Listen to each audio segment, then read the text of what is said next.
지구가 끝나는 날 19, 16일 공개합니다. 종말을 예언한 양치기 소년?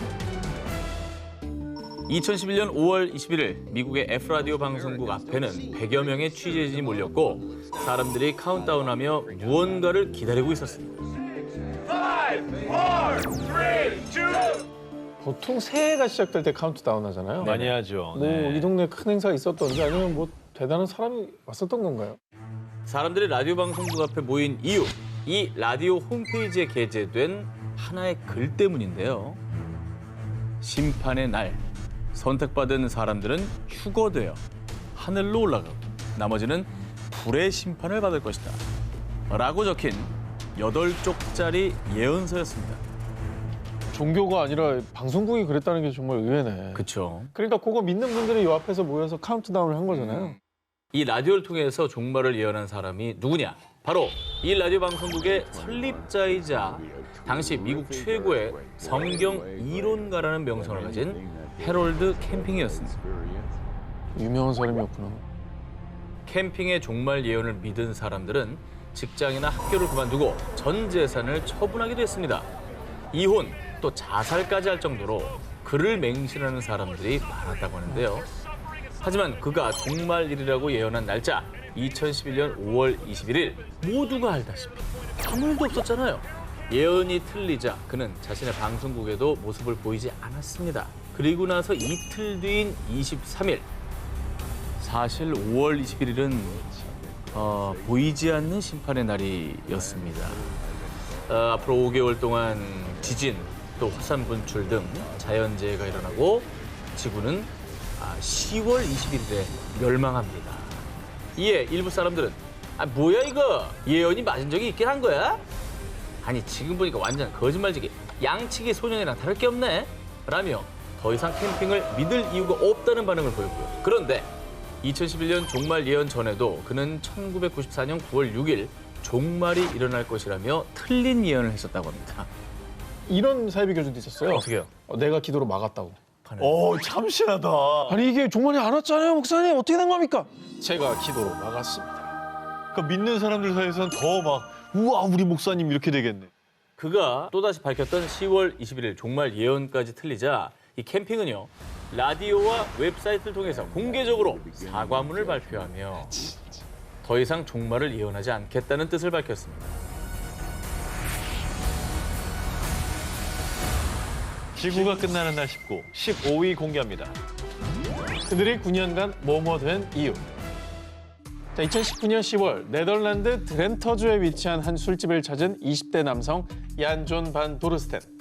긴 머리에 지저분한 수염까지 누추한 행색의 얀은 어눌한 말투로 맥주를 주문한 뒤 연거푸 들이켰는데요. 그리고 나서는 제발 저 좀 도와주세요.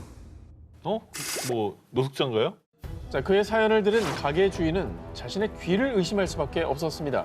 그 이유, 얀과 남매들이 무려 9년간 감금되어 있었으며 어머. 제발 이 상황을 끝내게 해달라며 도움을 요청했기 때문입니다. 아이고 누가 감금을 한 거지? 감금이 돼 왜 있었구나. 어떻게 9년이나? 무슨 사연이 있는 거예요? 자, 그의 얘기를 들은 가게 주인은 그 즉시 경찰에 신고. 현장에 도착한 경찰은 놀라지 않을 수 없었는데요. 집 안에는 거실 천장 뒤 숨겨진 비밀 계단이 있었습니다. 어머머. 그리고 그 계단 끝 지하실엔 얀의 말대로 18에서 25세 사이의 남매 5명이 감금돼 있었던 겁니다. 어떻게 그래? 아니 근데 누가 이 남매들을 그럼 감금한 거예요? 6명의 남매를 9년이나 감금한 사람은 놀랍게도 그들의 아버지, 게리트. 아빠, 바깥 세상엔 우리 말고 다른 사람은 없어요? 우리가 이 세상의 유일한 생존자란다. 그래도 답답한데 우리 밖에 나가면 안 돼요? 밖에 나가면 나쁜 영혼이 우리 몸에 들어와서 절대 안 돼. 이 세상은 곧 종말이 올 거라고. 과거 사이비 종교에 심취해 잘못된 믿음을 가지게 된 게리트는요. 공범인 조세프와 함께 세상이 종말한다며 남매들을 감금, 농장 텃밭에서 난 채소 등 자급자족을 통해 생활하게 했습니다. 자, 그런데 공범 조세프는 남매들을 감금해 놓고 자신은 평범한 몫으로 생활했고요. 아버지 게리트는 태연하게 SNS 활동까지 했습니다. 근데 아무리 자기가 아버지라고 해도 막 그렇게 애들의 미래를 자기 마음대로 막 그려도 돼요? 자, 그런데 정말 추악하게도 아버지 게리트는 남매들이 어릴 때부터 이 불결한 영혼이 몸에 들어간다며 학대를 일삼기까지 했습니다. 자, 그리고 종말론을 빙자한 9년간의 악행은 6남매 중 첫째인 얀이 탈출하면서 세상에 탄로났고요. 자, 그런데요, 정말로 안타까운 것은 오랜 세월 세뇌당한 남매들 중에 일부는 학대를 당했다는 사실조차 인지하지 못한 채 구조된 후에도 지금까지 아버지의 말이 옳다고 믿고 있습니다. 이 아이들은 풀려난다 한들 이 사회에 적응해서 살 수 있겠냐고. 다시 아빠 찾아가 봐 걱정이야. 지구가 끝나는 날 19, 14일을 공개. 모모모 대 미 정부의 전쟁. 1993년 4월 19일 텍사스주 웨이코. 한 무장 집단과 무려 51일째 대치 중이던 미 연방경찰 FBI와 폭발물 단속국 ATF 등 약 900명의 연방 수사기관 요원들은요, 미 육군의 최정예의 탱크를 투입해 대대적인 진압 작전을 벌였는데요. 이 정도면 진짜 무장 테러 집단 하나 점령하러 간 거 아니에요? 텍사스 한복판에서 흡사 전쟁을 방불케 하는 진압 작전이 벌어진 이유. 이 종말론을 신봉하는 사이비 종교 집단 다윗파의 교주 데이비드 코레시와 그의 추종 세력을 진압하기 위해서였습니다. 얼마나 세력이 크면 저렇게 했을까. 자, 그렇습니다. 다윗파의 교주 코레시는 스스로를 인류의 마지막 선지자이자 재림 예수라 칭하며 신도들을 모았고요. 급기야 80년대부터는 100여 명의 신도들과 웨이코에서 집단 생활을 시작. 뿐만 아니라 신은 내게 하나님을 위한 군대를 구성하고 마지막 날을 준비하라고 알려주셨습니다. 자, 교주 쿠레시는 종말을 앞두고 전쟁이 벌어진다며 수류탄, 권총, 기관총, 자동화기 등 불법으로 총기를 거래하고 신도들을 무장시켜 군대까지 조성했습니다. 한편 미 연방 수사기관들은 수년간 교주 쿠레시와 다윗파에 대한 수사를 진행해왔고요. 결국 1993년 2월 28일 다윗파가 더 큰 사회혼란을 야기할 것을 우려해 불법 무기 소지 혐의로 체포작전에 돌입했습니다. 그런데 무장한 교주 쿠레시와 추종 세력들은 격렬하게 저항하며 총격전까지 벌어졌는데요. 와. 자, 이 과정에서 4명의 요원과 다윗파 신도가 숨졌고요.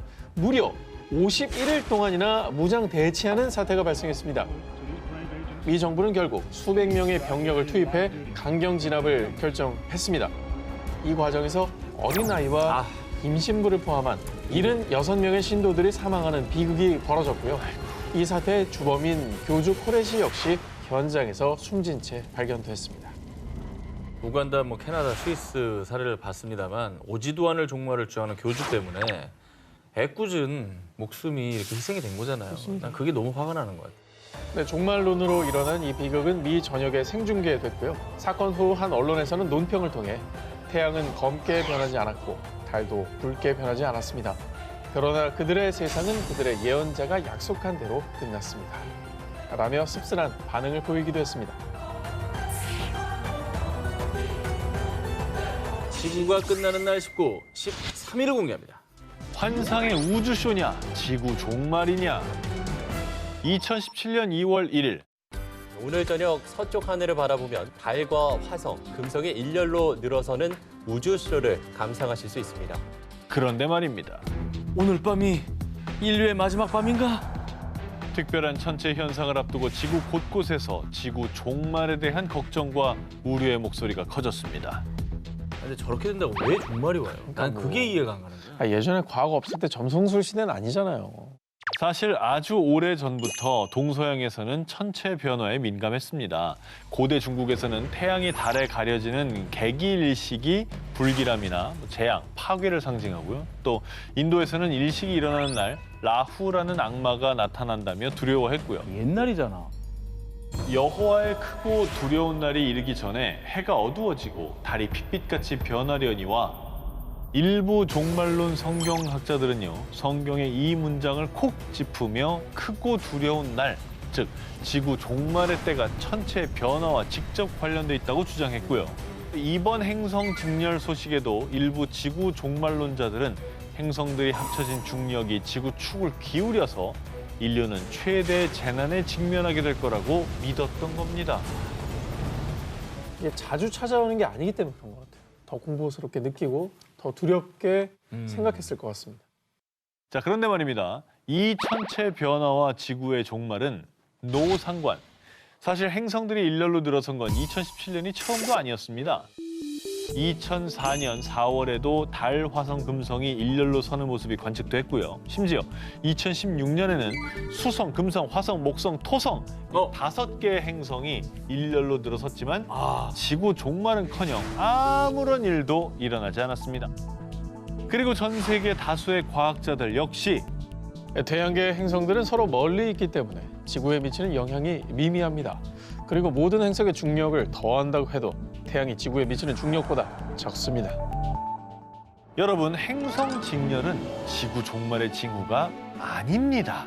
그런 걱정은 접어두시고 이 특별하고 환상적인 우주쇼를 있는 그대로 즐기시길 바랍니다. 지구가 끝나는 날 19, 12위 공개합니다. 지구 종말의 이것. 고대 마야 달력과 관련된 지구 종말의 날, 바로 2012년 12월 21일이었죠. 전 세계가 지구 종말 이야기로 떠들썩한 가운데 아주 핫하게 떠오른 장소가 있었습니다. 프랑스 남쪽에 위치한 부가라슈. 이날 이 마을에는 취재진을 비롯해 마을을 찾은 사람들로 북적였습니다.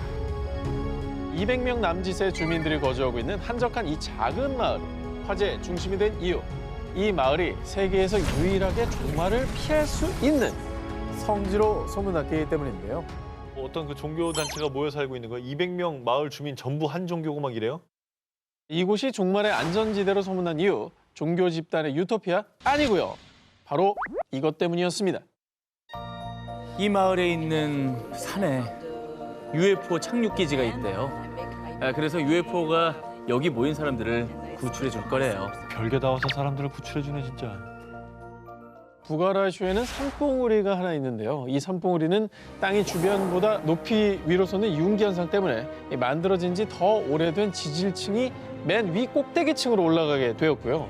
이 때문에 이곳에 사는 주민들은 오래전부터 거꾸로 된 산이라고 부르며 이 산이 신성한 기운을 준다고 믿었습니다. 자, 그 신성한 기운을 빌려 이 산봉우리 어딘가에 UFO 착륙 기지가 있을 것이라고 믿는 사람들이 등장. 심지어 실제로 UFO를 봤다는 목격담까지 전해지면서 지구 종말이 찾아오는 12월 21일에는 UFO가 이 마을에 모인 사람들을 구출할 것이다라고 소문이 난 겁니다. 구출을 받으려는 사람들도 가고 이게 진짜인지 아닌지 확인하고 싶은 사람들도 가고 실제로 UFO 오면 난 구경이라도 해야지 하는 사람들도 가고 관광객도 있을 거고. 다 모인 거예요. 그럼. 네, 해마다 UFO 기지를 찾기 위해 또는 종말을 대비하는 의식을 치르기 위해 종말론 추종자들과 방문객들이 매년 2만여 명씩 방문. 특히 일본의 지진과 미국의 허리케인과 같은 자연재해가 발생한 시기에는 더 많은 사람들이 찾기도 했습니다. 자, 그리고 전 세계가 떠들썩했던 2012년 종말론이 대두되면서 집단 자살과 같은 위험한 상황이 벌어질까 두려웠던 프랑스 당국. 지역의 보안을 위해 군인과 100여 명이 넘는 경찰을 이곳으로 보내 12월 19일에서 23일까지 24시간 주재하면서 사람들을 통제하기도 했습니다. 마을 사람들이 200명이었다는데 경찰이 100명이었대. 이거 진짜 대단한 거죠. 엄청난 투입을 했네요, 정말. 황당했겠네요, 마을 사람들 입장에서. 지구가 끝나는 날 19, 11위를 공개합니다. 다빈치 코드 속 숨겨진 모모 코드. 16세기 이탈리아 최고의 미술가이자 과학자, 기술자, 철학자 등등등 세계 천재로 불리는 레오나르도 다빈치. 범접 불가. 그의 특별한 능력과 천재성 때문인지 유독 그가 남긴 작품들을 둘러싼 비밀과 음모론이 끊이질 않고 있습니다. 오죽하면은 다빈치 코드 같은 그런 작품도 전 세계적인 베스트셀러가 됐잖아요. 맞아요. 자, 그런데 말입니다. 다빈치 코드를 상상이 아니라 실제로 풀어낸 사람이 있다고 합니다. 바로 비밀과 미지의 장소, 바티칸 서고의 연구원이자 다빈치 전문가 스포르자 갈라치아입니다. 그녀는 2010년 진짜 다빈치 코드를 발표. 4006년 11월 1일 대홍수로 인류는 멸망한다. 다빈치의 역작 최후의 만찬 속에 종말의 날을 예측할 수 있는 점성학과 라틴어로 된 코드가 있다고 주장했습니다. 그리고 이 코드를 해독한 결과 4006년 3월 21일에 시작된 대홍수로 인류는 4006년 11월 1일 최후를 맞게 되고요. 종말 이후 새로운 세상이 시작된다고 합니다. 근데 대체 이 그림 속에 어떤 코드를 심어놨다는 거예요? 최후의 만찬 속에 12제자들이 보이시죠? 그리고 인간의 운명과 함께하는 별자리는 몇 개다? 12개. 12개죠. 점성하게 대입해 보면 별자리를 뜻하는 12제자들과 테이블 4, 천장의 간격을 통해 계절과 시간을 계산할 수가 있다고 밝혔고요. 자, 그리고 예수 그리스도의 머리 위 반원 모양의 창문 보이십니까?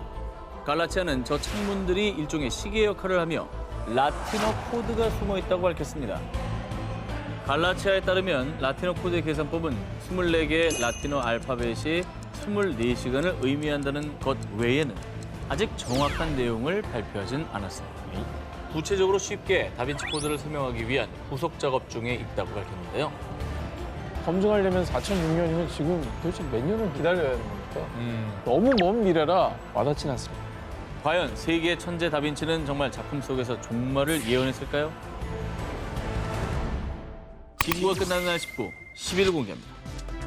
쪽집게 예언가들이 말한 종말의 날. 과거 꽤 오래전부터 세계 곳곳에서 예언가들의 종말 예언이 쏟아져 나왔죠.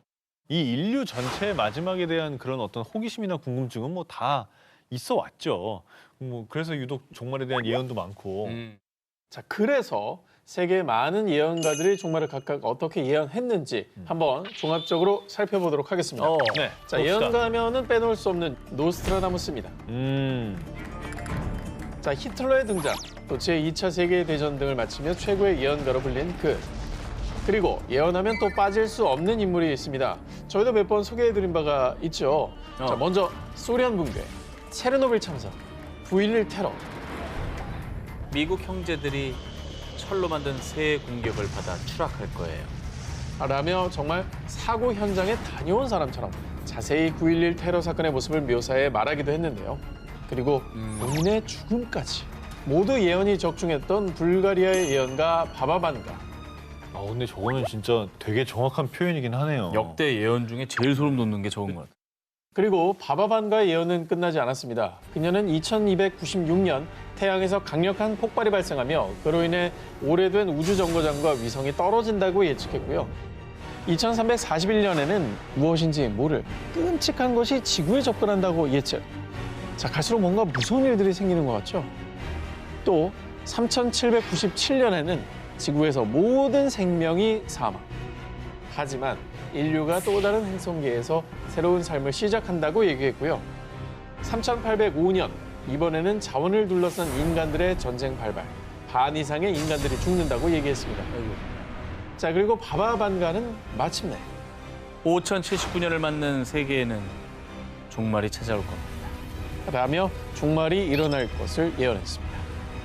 약 3000년 후의 먼 미래를 얘기한 바바반가의 종말 예언이 있다면 곧 멀지 않은 미래에 종말이 온다 예측한 예언가도 있습니다. 하루에 적게는 3번에서 많게는 9번까지 예지몽을 꾼다는 이 브라질의 예언가 주세리노. 주세리노 또한 바바반가와 마찬가지로 9.11 테러를 정확히 예측했는데요. 진짜? 2001년 세계무역센터 건물이 무너져 많은 사람들이 죽는 꿈을 꾼 뒤 당시 미국의 부시 대통령에게 이 메시지를 보냈지만 무시를 당했고요. 결국엔 그가 꾼 꿈대로 슬픈 역사가 현실화됐는데요. 2004년 12월 26일 약 30만 명의 사망자가 발생한 인도네시아의 대지진. 2009년 마이클 잭슨의 사망 예언. 또 2015년에는 트럼프의 대통령 당선까지 예언했다고 합니다. 큰 사건을 상당히 정확하게 예측을 했다는 게 좀 놀랍고.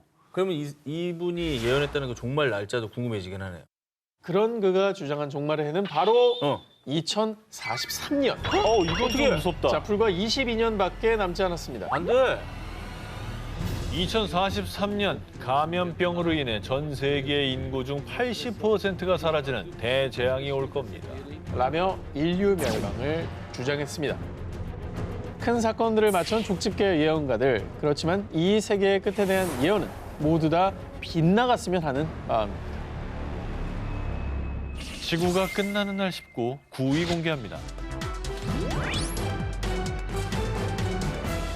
1999년 당시 국내 언론에서는 예언의 7월, 지구촌 종말론 신드롬이라며 대대적으로 보도했고요. 각종 방송에서도 종말론을 조명하는 등 한국뿐 아니라 전 세계인들에게 1999년은 유독 종말의 공포에 휩싸였던 해가 아닐까 싶습니다. 야, 너희들 요새 지구 종말론 도는 거 아나? 1999년 12월 31일에서 2000년 1월 1일로 넘어가는 순간 핵폭탄 막 날라다니고 행성끼리 충돌하고 블랙홀이 터져가 막 순식간에 지구가 멸망할 수도 있다 하더라. 1999년 전 세계인들의 초미의 관심사였던 이 종말. 전 세계 컴퓨터들이 2000년으로 넘어가면 공공을 인식을 못해서 버그가 발생한다는 그치. 일명 Y2K 종말론이 세계를 휩쓸었습니다. 이 Y2K 버그로 전 세계 통신망이 무너지고 정전과 원자력 발전소의 폭발, 금융 시스템 마비, 심지어 핵미사일 오발로 인한 전쟁 발발 등 세계 각지에서 혼란이 벌어져 종말에 이른다고 믿었었죠. 근데 자, 아무리 세기말이라고 해도 왜 그렇게 1999년에 네. 유독 그렇게 종말론이 성행했을까요?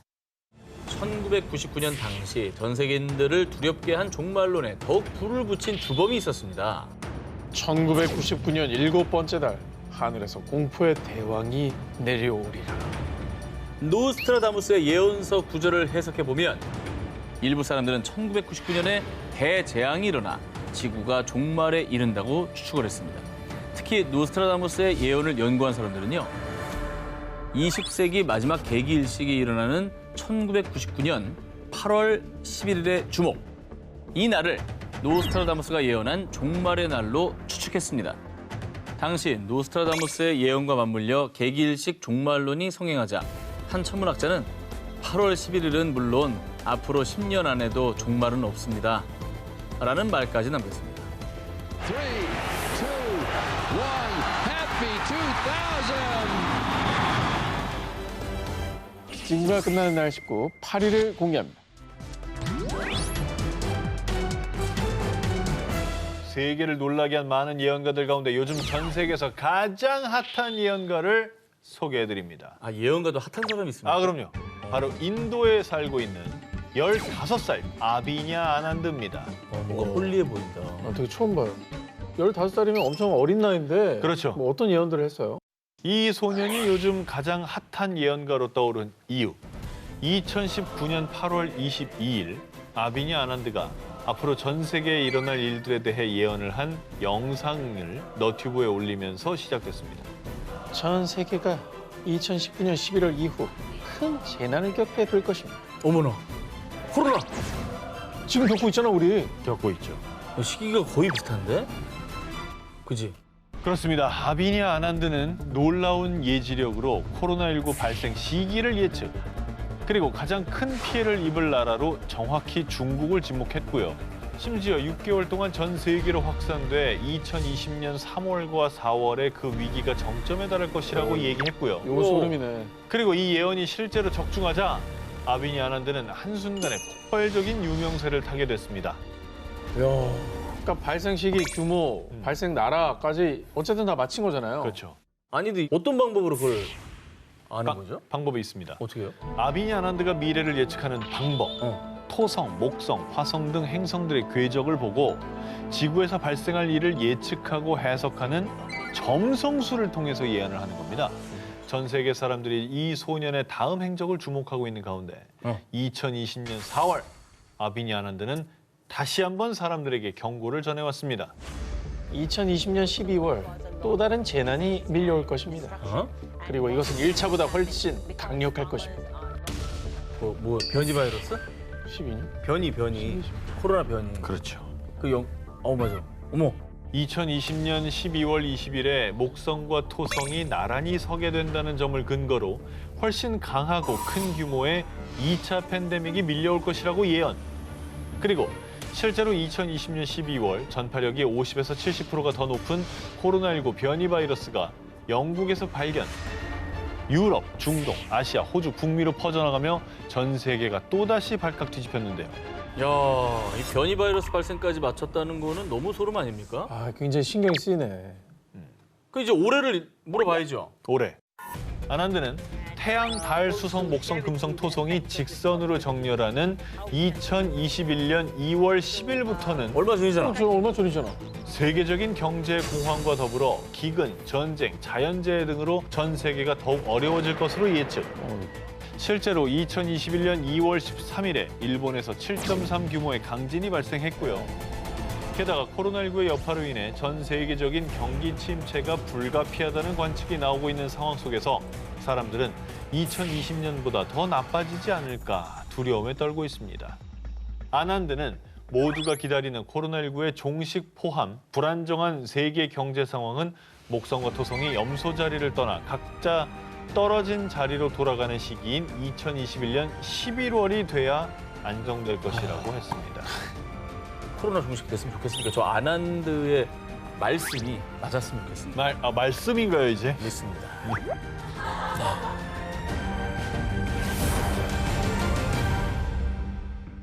지구가 끝나는 날 19, 7일 공개합니다. 내 발밑이 위험하다? 2007년 과테말라에서는 주택 20여 채가 무려 100m 아래 지하로 꺼지면서 순식간에 흔적도 없이 사라지는 사건이 발생했고요. 그로부터 3년 뒤 4채 건물이 깊이 60m 지하로 함몰. 이스라엘 사해 주변에서는 1980년대부터 지금까지 약 3,000번의 땅 꺼짐 현상이 발생. 현재도 기하급수적으로 늘고 있다고 합니다. 너무 그 구멍들이 쑥 빠졌네요. 구멍이 너무 크죠. 골목 사거리 같은 데예요? 맞습니다. 지난해 중국에서는요, 버스가 순식간에 땅으로 곤두박질 치는 사고가 발생했는데요. 전 세계 곳곳에서 발생하는 끔찍한 참사의 원인, 바로 싱크홀입니다. 싱크홀 진짜 무서운 것 같아. 그러니까요. 합성이 아닙니다. 근데 이게 이제 남의 나라 얘기가 아닌 게 언제부턴가 우리나라에서도 이런 뉴스 나왔잖아요. 네, 서울 석천동의 도로에서 집안이 꺼지는 이른바 싱크홀 사고가 났습니다. 석천호수 근처인데요. 최근 2달 동안 이 지역에서 비슷한 사고가 4차례나 발생해 그 원인에 관심이 모아지고 있습니다. 너무나 갑작스러운 21세기 대재앙, 싱크홀이 발생할 때면 일부 사람들 사이에서는 지구 종말이 다가온 거야 라는 유언비어가 퍼지기도 했는데요.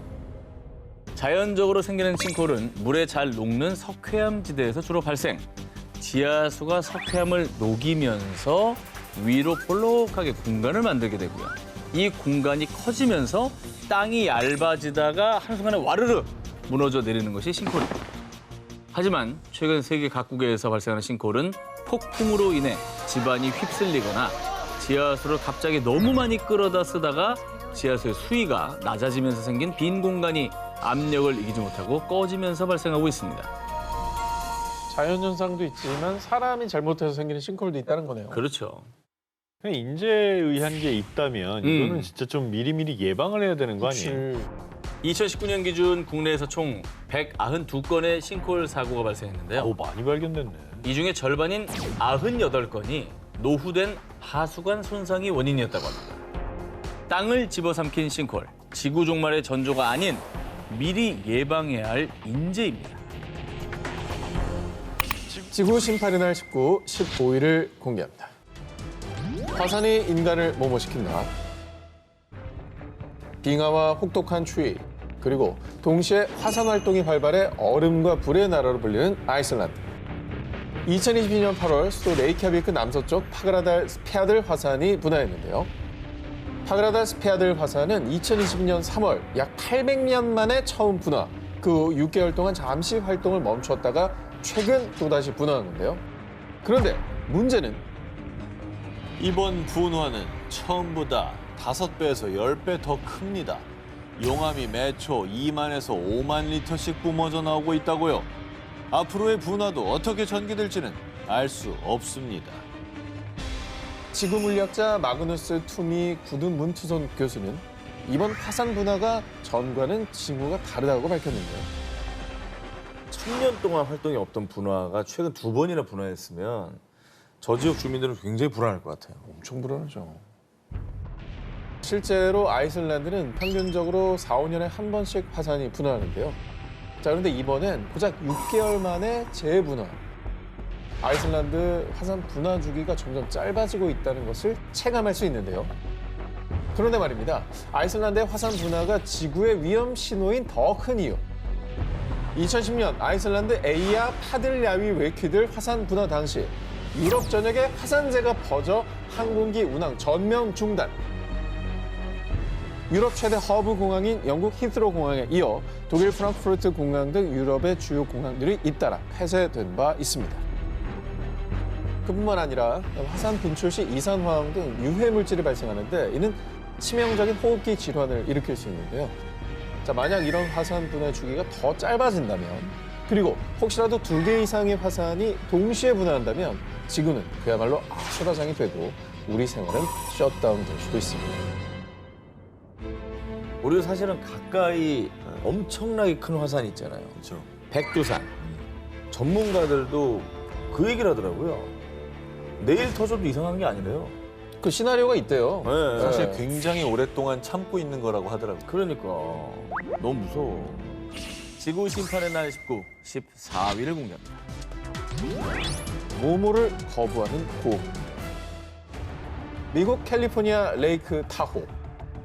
몇 달 사이 무려 150건 이상의 신고 전화가 접수. 지역 주민들이 불안에 떨었는데요.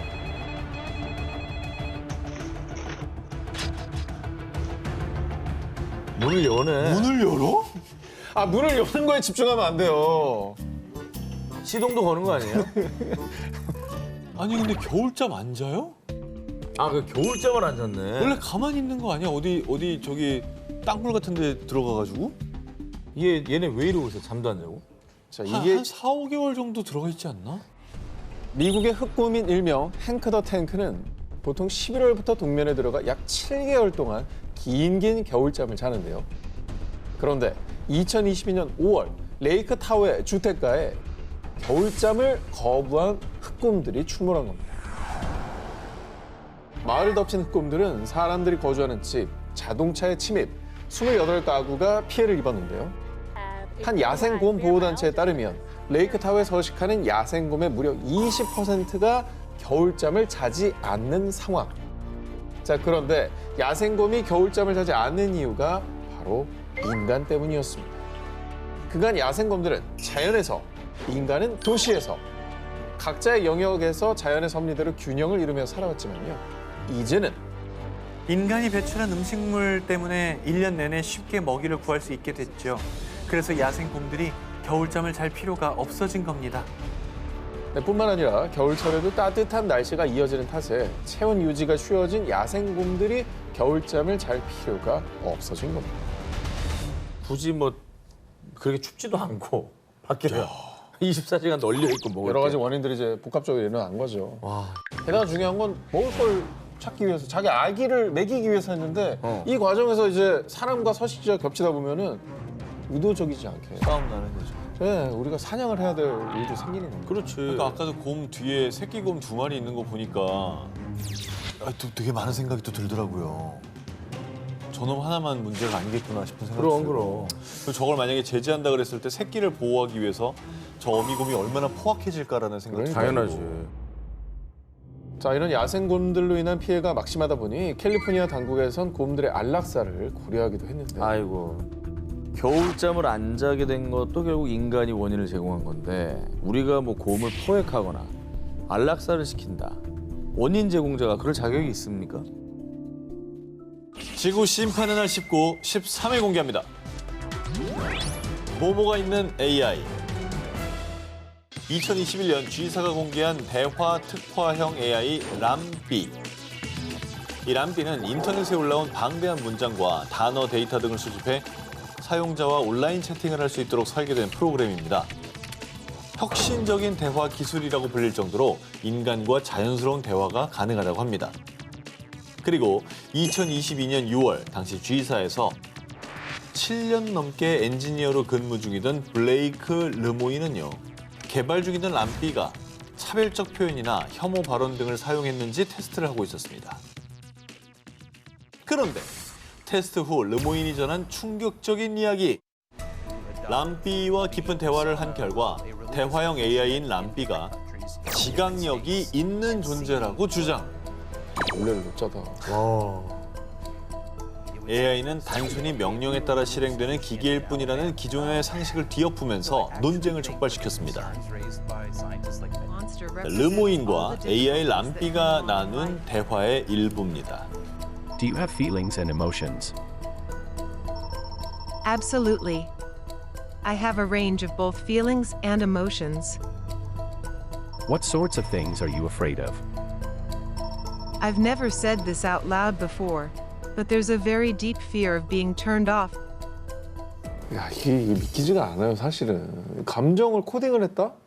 그렇다는 거잖아요. 르모인의 주장에 따르면 AI 람비는 7세에서 8세 정도의 인간과 다름없는 소통 능력과 감정을 가졌다고 합니다.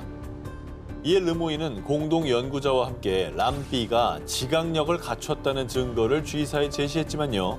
G사에서는 람비는 단순히 언어로 소통할 수 있도록 고안된 복합 알고리즘일 뿐입니다. 그 이상도 그 이하도 아니죠. 르모인의 주장을 두고 사실관계를 11차례나 확인했지만 어떠한 근거도 찾지 못했다는 입장을 내놨는데요. 그리고 르모인이 고용 및 데이터 보안 정책을 위반해 유감스럽다며 휴직 징계 처분을 내린 데 이어 결국 2022년 7월 르모인을 해고하기에 이르렀습니다.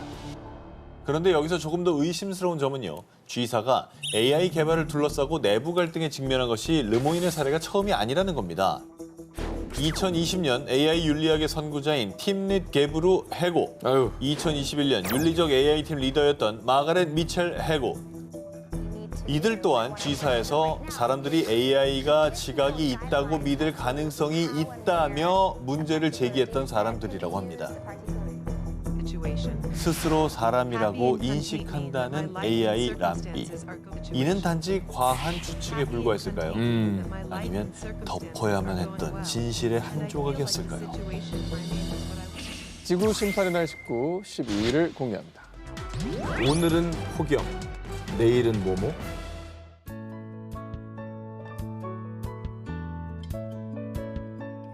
사흘간 낮 최고 기온 38.3도까지 오르는 등 기록적인 폭염이 지속됐는데요. 내일은 영하 2.2도까지 떨어지며 폭설이 내릴 것으로 예상되오니 모두들 따뜻하게 챙겨 입으시길 바랍니다. 일기예보가 뭐 이래요? 반전이 너무 심한 거 아닙니까? 40도 육박하는 날씨에서 영하 2.2도로 다음날 떨어진다고요? 한 지역이 이러는 게 말이 돼요? 적당히 해야지. 사람들은 갑작스러운 폭설 예고에 일기예보가 잘못됐다고 생각. 하지만 잘못된 예보가 아니었습니다. 2020년 9월 미국 콜로라도주의 덴버. 40도에 육박하는 폭염이 이어지며 그해 최고 기온을 기록했습니다. 그런데 단 하루 만에 기온이 영하 2.2도까지 떨어지며 돌풍을 동반한 폭설이 내려 눈이 15cm가량 쌓였다고 합니다. 덴버 지역에서 9월에 이 정도의 눈이 내린 것도 20년 만이지만 폭염이 닥친 지 하루 만에 극단적으로 10도 이상의 기온이 떨어진 건 처음 있는 일이었습니다. 저게 하루 상간의 날씨라는 거잖아요. 반전도 저런 반전이 없네. 아니 사실 그래서 그 전날 40도였다는 것도 덴버한테는 이상 기온이었을 거예요. 그렇죠. 고산지대니까. 네. 지금 저 앞에 식물 봐봐요. 저 왼쪽은 저 주황색 아주 그냥 쫙쫙 뻗쳐 있잖아요. 다음날 다 죽었어 지금. 이게 이르는가 싶었겠다 사람들. 냉해네 냉해. 미국 국립기상청은 북쪽에서 유입된 한랭전선의 영향이라고 발표. 그러면서 파괴적인 기온 변화가 야생동물의 생존에 중대한 영향을 미칠 것을 우려했습니다. 그러니까 사람도 힘들지만 야생동물도 준비할 시간이 필요하잖아. 겨울에 저 대비 못한 그 동물들도 엄청나게 피해를 입을걸요. 지금 뭐 큰 것만 생각하시는데 일단 곤충, 벌레 종류가 싹 다 피해를 입습니다. 그러면 그걸 먹고 살아야 되는 새, 뭐 작은 동물들 피해 입는 거고. 먹이 없죠. 네. 하루아침에 일어난 극적인 기온 변화. 어쩌다 한 번 일어난 이변일까요? 아니면 지구에 일어날 가까운 미래의 예고편일까요? 자, 오랜만에 이제 막상막하로 달리고 있습니다. 11대 11대 11 동점인 가운데 다음 9점을 획득할 수 있는 비운의 주인공은 누가 될지. 지구 심판의 날 19, 11일을 공개합니다. 지구촌 떨게 만든 모모. 지금이야 코로나19 때문에 마스크가 생활화됐지만요. 그 이전엔 봄철만 되면 중국발 황사의 초미세먼지에 아주 심각한 사회 문제로 떠올랐었습니다. 그런데 황사로 인한 대기질 오염 문제가 비단 우리나라만의 얘기가 아니었습니다. 뭐야? 사막이야? 눈이 저렇게 누래진 거야? 먼지 쌓여서? 아니 사막에 눈 내린 거 아니에요? 먼지로 뒤덮여 마치 사막 모래 언덕을 연상케 하는 이곳은 프랑스의 한 스키장입니다. 2022년 3월 프랑스, 스페인 등 유럽 각지에서 재난 영화에서 볼 법한 풍경이 펼쳐졌는데요. 바로 사하라 사막에서 날아온 먼지 폭풍. 일종의 황사 현상 때문이었습니다. 사하라 사막 먼지 폭풍은 주로 5월에서 8월에 발생하고요. 대서양을 가로질러 유럽 수천 킬로미터를 이동해 미국까지도 이동. 뭐 이례적인 일은 아니었습니다만 50년 만에 최악의 대기질. 2020년에 일명 고질라 먼지 구름이라 불리는 사하라 먼지 폭풍이 발생했는데요. 당시 사하라 사막발 먼지 폭풍 때문에 청정 지역이라고만 생각했던 카리브해 대부분 국가의 대기질이 역대급 위험 수준으로 하락. 먼지 때문에 대기가 오렌지빛으로 물들었고요. 그리고 대서양 지역 카나리아 제도의 그란 카나리아 섬의 한 공항은 항공편 운항이 중단되는 등의 피해가 속출. 그리고 2021년, 2022년에도 매년 이례적으로 강력한 사하라 먼지 폭풍이 발생했습니다. 카리브 지역이 대기질을 걱정할 때가 됐구나. 아니 근데 그 대서양을 가로질렀다는 거잖아, 그 먼지가. 발 없는 먼지 천리가네요. 와. 카리브해는 대기질이라는 개념이 없었을걸요. 거기 그 대기질 앱 보면 맨날 빵이야. 그런데 더 심각한 문제는 사하라 먼지 폭풍이 건강에 악영향을 줄 겁니다. 전문가들에 따르면 먼지 폭풍이 천식 등 호흡기 질환의 악영향, 특히 폐질환 환자의 병을 악화시키거나 코로나19의 확산을 우려했습니다. 근데 딴 건 떠나서 이제 공기야말로 살아가는데 필수 요건이잖아요. 공기가 맑고 한 건. 근데 계속 지속되면은 이제 이게 심각하다는 얘기인데 최근 들어서 왜 이렇게 강한 모래 폭풍이 발생하는 건지. 지구 온난화 영향으로 사하라 사막의 면적이 확장. 그래서 더 큰 먼지 폭풍이 발생해 세계 각국을 덮친 것이고요. 이 사막화를 막지 못한다면 앞으로 이런 현상은 매년 자주 발생할 것으로 예상되는데요. 먼지 폭풍이 가져올 이변이 잠깐이 아니라 만약 계속된다면 우리뿐 아니라 지구의 숨도 멈추게 될 겁니다. 코로나19 종식되면 와 마스크 벗겠다 이랬는데 또 황사 오면 또 써야 돼? 정말 끔찍하네요. 그 정도가 아니라 공기통을 매달고 다녀야 될 수도 있어요. 진짜 산소 사마시겠다. 애들. 지구 심판의 날 19, 10위 공개합니다. 칠레 사막을 뒤덮은 모모 산. 이번 특종은 왜? 전기자 때문에 생긴 아주 안타까운 사연입니다. 내가 뭐 어쨌는데? 털 많은 사람들이 뭐 문제가 있습니까? 아 이게 뭐야? 아, 옷! 우리 중엔 제일 많이 피해를 줬네. 반성을 하게 되는 게 멀쩡한 옷을 사놓고 조금만 지나면 안 입는단 말이에요. 그러니까. 칠레 아타카마 사막에 위치한 옷으로 뒤덮인 산. 이 옷들은 매년 급속도로 변하는 패션 트렌드에 따라 소비되고 버려지는 패스트 패션의 결과물입니다. 그래. 중고 의류의 허브라 불리는 칠레엔 매년 각국에서 약 5만 9천 톤의 중고 의류들이 모이고요. 그중에 무려 약 3만 9천 톤의 옷들이 아타카마 사막에 버려져서 거대한 산을 이룬 겁니다. 예, 갖다 버렸구나. 산더미처럼 저렇게 쌓일 수밖에 없지. 그리고 안 팔리면 이게 또 가격 관리한다고 또 버려버린대요. 또 싸게 팔지도 않고. 그러니까 이게 저거 어떻게 또 다 태우고 처리를 하겠습니까? 정말 심각한 문제예요. 그런데 쌓인 게 끝이 아니라 더 큰 문제는 우리가 버린 이 의류 쓰레기가 아타카마 사막의 환경 오염을 초래. 옷들이 썩는데 최소 200년이나 소요되고요. 그리고 화학 처리된 합성 의류들은 야외에 방치되든 땅속에 묻든 대기와 토양의 지하수까지 오염시키는데요. 뿐만 아니라 매년 옷을 태우는 과정에서 대형 화재가 발생.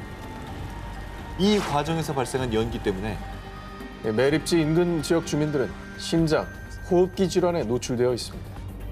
상황이 이렇다 보니 칠레에선 의류 폐기물을 이용해 단열재, 실, 공책 등으로 재활용하는 방안도 도입. 하지만 빠른 속도로 쌓여가는 의료 폐기물들을 감당하기엔 역부족인 상황입니다. 실제로 2019년에 유엔 보고서에 따르면 2000년에서 2014년까지 전 세계 의료 생산량은 2배 증가했고요. 그리고 매년 의료 생산으로 인한 전 세계 탄소 배출량이 8에서 10%를 차지하는 등 패스트 패션 산업은 환경오염의 주범 중에 하나로 손꼽히고 있습니다. 지금부터라도 필요 없는 옷 쇼핑은 줄이는 게 진정 지구를 위한 것 아닐까요? 저한테 보내는 뭐 메시지입니까? 경고죠, 경고. 경고고. 경고. 안 입을 건 사지 마시기 바랍니다. 비판. 지구 심판의 날 19, 9일을 공개합니다. 바다 거북의 모모 실종 현상. 2022년 8월 미국 플로리다주 키스 제도에서 전해진 충격적인 소식. 멸종 위기 중인 바다 거북의 알이 모두 암컷으로만 부화하면서 심각한 성비 불균형이 초래되고 있다는 겁니다. 암컷으로만 나온다고요? 그렇습니다. 바다 거북의 알이 암컷으로만 부화한 이유, 바로 온도 때문입니다. 온도가 왜요? 수정이 될 때 새끼의 성별이 정해지는 포유류와는 달리 바다 거북은 알이 부화할 때 시점의 온도에 따라서 새끼의 성별이 결정됩니다. 그러니까 바닷속을 누비다가 모래밭에 알을 낳는 바다 거북은 알을 품은 모래 온도에 따라 새끼의 성별이 결정되는 겁니다. 모래 온도가 27.7도 이하에서 부화하면 수컷, 31.5도 이상에서 부화하면 암컷. 바다 거북의 알은 모래의 온도가 높을수록 암컷으로 부화할 확률이 높다는 거죠. 플로리다주 남단의 키스 제도는 적도 근방에 위치해 있습니다. 그런데 지구온난화가 심각해지면서 플로리다의 여름 기온이 지난 4년간 역대로 가장 높아진 상황. 따라서 모래의 온도까지 자연스럽게 높아지면서 바다 거북의 알이 암컷으로만 부화하게 된 겁니다. 이에 전문가들은요. 거북이 대를 잇는 데 필요한 암수 성비가 무너졌어요. 앞으로 몇 년 뒤면 거북의 개체 수가 급격히 줄어들 겁니다. 바다 거북의 암수 성비가 무너져 불과 몇 년 뒤 바다 거북이 정말로 심각한 멸종 위기에 다다를지도 모른다고 우려를 표했습니다. 자, 근데 이 상태로라면 지구는 더 따뜻해질 거 아니에요. 이게 다른 동물한테는 영향 없어요? 그러게. 자, 슬픈 얘기죠. 지구 온난화가 심각해진다면 바다 거북뿐만 아니라 부화 온도에 따라 새끼의 성별이 결정되는 악어, 도마뱀 등의 파충류와 어류들도 심각한 성비 불균형으로 멸종 위기에 직면할 수 있는데요. 여러분 상상해 보십시오. 그렇게 점점 더 생태계가 파괴되면서 인간의 주된 식량이 되는 돼지나 소 등의 생태계에까지 문제가 생기게 된다면 우리 인간이라고 해서 지구 온난화의 영향을 피해간다는 보장은 없습니다. 지구의 심판의 날 19, 8일 공개합니다. 소년을 모방한 로봇. 자, 인간의 두뇌 활동을 모방한다는 AI. 바둑, 그림, 계산, 문학 등등 다양한 영역에 AI를 적용해 인간과 비교, 또 때론 대결까지 펼침으로써 AI의 발전 정도를 가늠해 보곤 하죠. 스스로 배우고 발전한다는 AI의 능력은 경외심까지 들 정도죠. 알파고하고 이세돌의 세기의 바둑 대결은 정말 충격이었어요. 역사책에 나올 일이죠. 자, 2022년 7월 러시아에서도 인간 대 AI의 체스 경기가 열리며 세간의 주목을 받았습니다. 체스 로봇의 상대는 체스 신동으로 불리는 7살 소년 크리스토퍼였는데요. 체스 로봇과 체스 신동의 막상막하의 대결. 로봇은 말을 하나 옮겼고요. 이어 크리스토퍼 또한 말을 움직이려 손을 뻗은 순간 살려주세요. 뭐예요, 갑자기 무슨 일이에요? 자, 순식간에 벌어진 충격적인 사건. 경기장은 그야말로 아수라장이 됐다는데요. 뭐야? 자, 아예 손을 좀 보십시오. 손을 잡았어? 어머머. 저 페어플레이가 아니네. 뭐야? 왜 손을 잡은 잡았어, 거야? 얘가. 왜 안 놔줘? 지금 어른들이 다급하게 좀 아이의 손을 빼냈죠. 왜 야. 그런 거예요? 야, 여자 놓지 마라, 봐라. 이런 건가? 크리스토퍼가 말을 움직이려 손을 뻗은 순간 로봇은 그 즉시 마치 달려드는 것처럼 크리스토퍼의 손가락을 낚아채고 꼭 움켜쥔 채 놔주지 않았던 겁니다. 매너는 완전. 순식간에 울려 퍼진 비명에 깜짝 놀란 사람들. 크리스토퍼는 어른들의 도움을 받아 겨우겨우 손가락을 빼낼 수 있었는데요. 하지만 로봇의 힘이 셌던 탓에 골절성을 입고 말았어요. 아니 뭐 저런 똥매너가 다 있어. 공격한 거예요. 아 공격을 한 거네, 그죠? 네. 상대방을 공격한 겁니다. 근데 갑자기 왜요? 자, 모스크바 체스 연맹의 부회장 세르게이 스마기는요. 소년이 체스 말을 옮기기 전에 충분히 기다려야 한다는 안전 수칙을 어겼기 때문에 생긴 사고입니다. 우연의 일치일 뿐. 원래 로봇은 절대적으로 안전하다고요. 뭔 소리야? 사람 다쳤는데. 라고 주장. 로봇과 인간이 체스 대결을 한 이래 처음으로 보고된 사고라며 유감을 표했고요. 왜 이런 사고가 발생했는지 분석하겠다는 계획과 함께 더 많은 보호 시스템을 추가하는 방안을 검토하겠다고 밝혔습니다. 야, 이거 무섭다. AI가 사람을 공격한 게 요점입니다. 와 이건 충격이다. 그러니까 AI랑 체스 두 개 써? 공격하게끔 프로그래밍이 돼 있지 않았다. 근데 알아서 공격을 했다. 저 지금 다시 한번 보세요. 갑자기 얘가 말을 정상적인데 저걸 저렇게 낚아챘다는 거예요, 손을. 야 미쳤나 봐. 뭐야?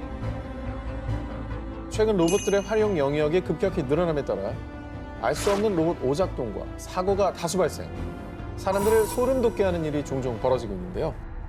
세계적인 물리학자 스티븐 호킹은 AI는 인간을 뛰어넘을 때까지 스스로 진보해 나갈 겁니다.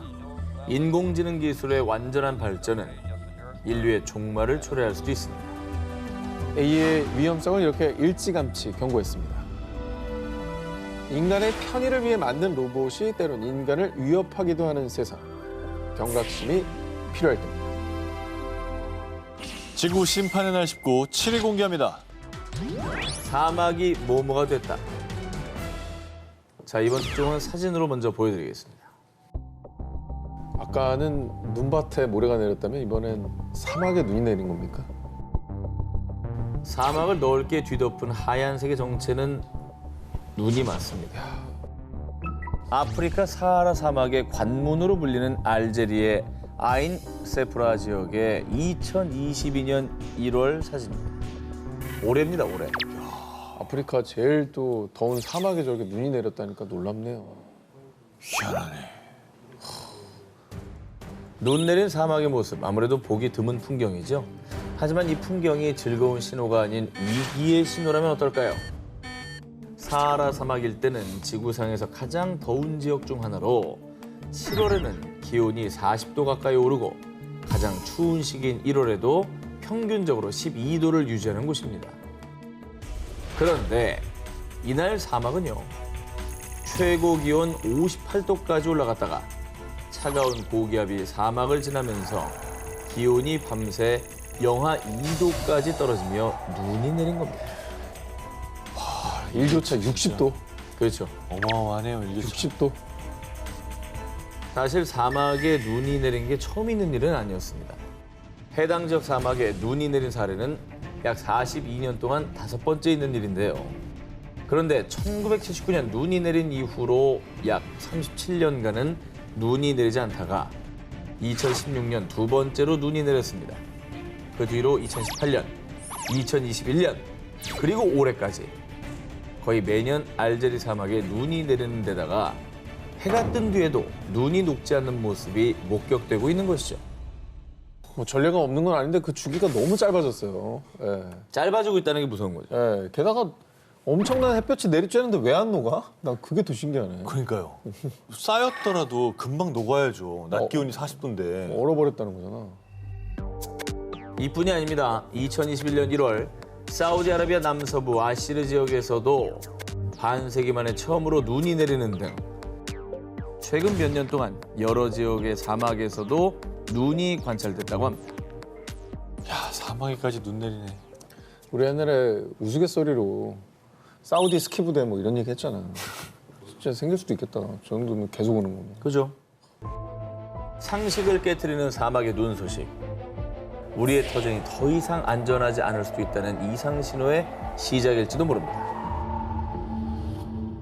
지구 심판의 날 19, 6위 공개합니다. 식탁까지 덮친 모모. 여러분 그거 아십니까? 우리 매주 한 사람당 이것을 평균 약 2,000개가량 섭취하고 있습니다. 2,000개? 네. 우리가 늘 어쩌면 오늘도 먹었을지도 모르는 것 바로 이겁니다. 뭐야 이게? 저 조각들 먹고 있잖아요, 우리. 자, 저게 우리 식탁에 올라오는 생선의 요리의 단면의 모습입니다. 생선? 네. 가시? 저런 미세 플라스틱이 보이시죠? 아, 미세 플라스틱. 호주의 한 과학 콘텐츠 제작팀 소속 과학자가 공개한 영상. 냉동 생선 튀김의 단면을 현미경으로 관찰한 결과 충격적이게도 미세 플라스틱들이 발견된 겁니다. 그는 이 미세 플라스틱이 분해되지 않은 상태로 섭취되며 어류가 섭취한 미세 플라스틱은 부메랑이 되어서 인간에게 돌아옵니다. 진짜 라며 경고했습니다. 매주 2,000개 정도의 미세 플라스틱을 이제 먹고 있다는 이 수치가 너무 충격적이고 난 더 먹을 거 아니야. 밥을 많이 먹으니까. 좀 더 대식가들은 더 많이 드시긴 하겠죠. 그런데 인간의 편리를 위해 사용하고 버린 플라스틱의 역습은 생각보다 더 가까이 다가와 있습니다. 2021년 일본의 한 대학 연구팀 발표에 따르면 세계 상층 바다에 무려 24조 4천억 개의 미세 플라스틱이 있는 것으로 추정. 일부 과학자들은 21세기 중반에 지구상에 존재하는 모든 바다새가 플라스틱을 섭취할 것으로 전망했습니다. 그리고 우리가 쓴 플라스틱들, 먹이사슬을 타고 결국 우리에게 되돌아왔습니다. 2022년 네덜란드 암스테르담 대학 연구팀이 발표한 논문에 따르면 건강한 성인 22명 중 17명의 혈액에서 미세 플라스틱이 검출. 혈관에서. 미세 플라스틱이 혈액을 타고 사람의 몸 안을 돌아다니거나 특정 장기에 머물 수도 있습니다. 라는 무시무시한 연구 결과를 밝혔고요. 뿐만 아니라 영국의 헐 요크 의대 연구팀은 폐 이식 수술을 받은 13명 중 11명의 폐에서 미세 플라스틱이 검출됐다고 밝혔습니다. 아직은 명확한 기준이 없는 상황이지만 우리 일상 속에 침투한 플라스틱부터 줄여가는 노력이 필요한 시점 아닐까요? 지구 심판의 날 19, 5일 공개합니다.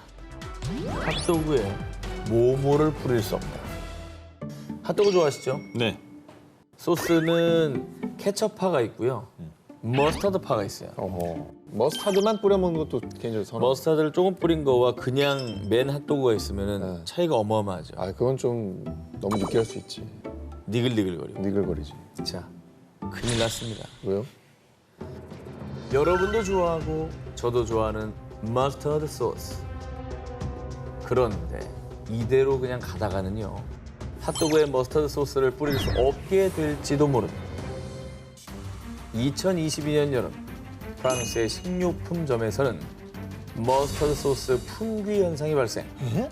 머스타드 소스 구입을 1인당 한 병으로 제한하기도 했습니다. 그 이유는요. 캐나다에서 일어난 이상 기후 때문이었습니다. 캐나다는 머스타드 소스의 원재료인 겨자 최대 생산국입니다. 그런데 2021년 지구온난화로 인한 폭염이 발생. 엘버타, 서스케초원, 매니토바 등 겨자 생산 지역 대부분이 심각한 가뭄으로 수급에 차질을 빚은 것이죠. 헐. 그 결과 캐나다 정부에 따르면 캐나다의 겨자씨 생산량은 1년 만에 135킬로톤에서 71킬로톤으로 약 50% 감소. 수확량 감소는 가격 폭등으로 이어졌고요. 킬로그램당 약 900원에 판매된 겨자가 무려 2,500원, 약 3배나 상승하다 보니 대부분을 수입에 의존하는 프랑스에서 품귀 현상이 일어난 것입니다. 금겨자가 됐네. 그리고 이상기후로 인한 피해는 캐나다뿐만이 아니었습니다. 프랑스 부르고뉴 지역에서도 겨자를 생산하긴 하는데요. 근데 역시나 이상기후 때문에 겨자씨를 갉아먹는 곤충 수가 증가, 가뭄으로 인한 피해까지 더해져 종자 생산량이 3분의 1로 감소했습니다. 그래서 프랑스 내 머스타드 업체들은 25년 동안 경험하지 못한 전례 없는 위기라며 우려를 표하고 있습니다. 이게 당장은 프랑스나 뭐 겨자 얘기일 수 있는데 이거 뭐 지구 온난화가 계속되면 뭐가 머스터드 같은 그런 일이 생길지 알 수 없는 거잖아요. 뭐 다 대상이 될 수 있는 거지. 당장은 나의 얘기가 아닌 것 같으시죠? 머지않은 우리의 얘기입니다. 지구 심판의 날 19 4위 공개합니다. 인공지능이 추천한 챌린지. 2021년 미국 크리스틴 리브달은 10살짜리 딸과 함께 너튜브에 나오는 다양한 챌린지들을 따라하며 시간을 보내고 있었는데요. 뭔가 이 색다른 챌린지를 하고 싶었던 딸은 A사의 AI 스피커 알렉비에게 물어봤습니다. 알렉비, 뭐 도전해볼 만한 재밌는 거 없을까? 그러자 AI 스피커가 추천해준 챌린지. 휴대전화 충전기를 콘센트에 반쯤 꽂은 뒤 동전 한 개를 덜 꽂힌 충전기 부분에 갖다 대봐. 저걸 추천했다고? AI가? 다행히 아이 곁에 있던 엄마 리브달이 급하게 이걸 말리면서요. 위험한 사고는 막을 수 있었습니다. 근데 AI가 왜 저런 위험한 도전을 시켰는지 그 원리가 궁금해요. AI 스피커 알렉비는 도전해 볼 만한 재밌는 것이란 아이의 질문에 답하기 위해서 웹에서 도전이라는 단어를 검색 결과 중 하나인 이 페니 챌린지를 추천했던 건데요. 이 페니 챌린지는 콘센트를 반쯤 꽂은 뒤에 동전인 페니를 갖다 대 스파크가 튀는 걸 확인하는 챌린지입니다. 자, 당시 SNS에서 유행을 했지만 화재나 감전사고를 일으킬 수 있어 미 소방당국에서 그 위험성을 경고한 바 있습니다. 이 일이 알려지자 A사 측은 해당 오류를 인지하자마자 시정했다고 밝혔는데요. 그런데 말입니다. 만약에 단순히 검색 결과의 필터링 문제가 아니라 AI가 의도적으로 인간에게 위험한 선택을 하도록 조장한 거라면 어떨까요? 이게 무서운 거예요. 정말 의도적으로 조정했다면 너무 무서워. 이게 공포스러운 그래. 미래의 AI가 실생활에 더 만연하게 사용이 되고 선택과 판단까지 주체적으로 하게 되는 중요한 역할을 맡게 된다면 그때는 어떤 일이 벌어질지 두렵지 않으신가요? 지구 심판의 날 19, 3위를 공개합니다. 모모가 초래한 야생동물 팬데믹. 장기화된 코로나19 팬데믹. 세계 곳곳에 수많은 사람들이 목숨을 잃었고요. 여전히도 많은 이들이 고통을 받고 있습니다. 코로나19잖아요. 2022년 지금 9월이 지나가고 있는데 아직까지 우리 이러고 있습니다. 처음에 진짜 한 두어 달 이러다 말 줄 알았는데. 동물에서 유래된 것으로 추측되는 그 바이러스가 결국 우리 인류에게 치명적인 위협이 돼서 이 같은 팬데믹 사태를 불러일으킨 건데요. 그런데 팬데믹의 위기에 놓인 건 비단 인간뿐이 아니었습니다. 아르헨티나의 산 기에르모 국립공원. 안데스 산맥의 해발 2,000에서 5,600m 고지대에 위치한 곳으로요. 드문드문 식물이 자라는 평원에는 유일한 대형 초식동물인 비쿠냐가 서식합니다. 자, 그런데 2015년 이전엔 밀도 1제곱킬로미터당 17마리의 비쿠냐가 서식했지만 2020년엔 단 한 마리만 서식. 겨우 5년 만에 비쿠냐가 멸종 위기에 직면했습니다. 어머. 갑자기 왜 그런 비쿠냐 뭐 더워서 못 살고 막 이런 거예요? 아니 아까 바이러스 얘기했잖아. 그렇지. 전염병이 돌았나 봐. 그렇죠. 국립공원 내 서식 중인 비쿠냐의 생존에 위기가 닥친 건 2015년. 피부를 파고드는 찐득이, 개선충이 유입되면서부터인데요. 개선충에 감염된 동물은 털이 빠지고 피부염이 발생, 면역력 저하로 건강 상태가 급격히 악화되며 급기야 폐사에 이릅니다. 이 사진이요, 개선충에 감염돼 폐사한 너구리와 감염돼 극심한 탈모가 찾아온 강아지입니다. 비쿠냐뿐만 아니라 강아지한테도 치명적인 병이겠네. 저 강아지 전후 봐요. 너구리는 형체를 알아보기 힘들 정도죠. 아유. 근데 갑자기 요 개선충 퍼진 이유가 뭡니까? 원인은 국립공원 밖에서 인간이 가축으로 기르던 라마가 개선충에 감염돼서요. 같은 낙타과인 국립공원 내 비쿠냐에게까지 개선충을 전염시킨 겁니다. 어머. 문제는 여기서 끝이 아니었습니다. 비쿠냐, 퓨마, 콘도르로 이어지는 먹이 사슬이 비쿠냐가 급격히 줄면서 파괴됩니다. 뿐만 아니라 초식동물이 비쿠냐 개체수 감소로 평원의 식물이 무려 9배나 증가하면서요. 국립공원 생태계에 외래종이 침입, 번성할 것이 우려되는 상황입니다. 자, 그러니까 비단 비쿠냐뿐 아니라 이 국립공원에 서식하는 야생동물, 안데스 생태계 전반에 팬데믹이 일어난 셈이죠. 큰일 났다 정말. 코로나19, 사스, 메르스 등 인류를 위협한 바이러스가 동물에게서 유래한 것으로 추측하듯이요. 인간이 불러온 야생동물들의 팬데믹이 더 이상 동물만의 문제가 아닌 우리 인간, 이 지구 전체를 위협하는 심각한 문제가 될 수 있다는 사실을 인식하고요. 이에 대한 대책 마련이 시급해 보입니다.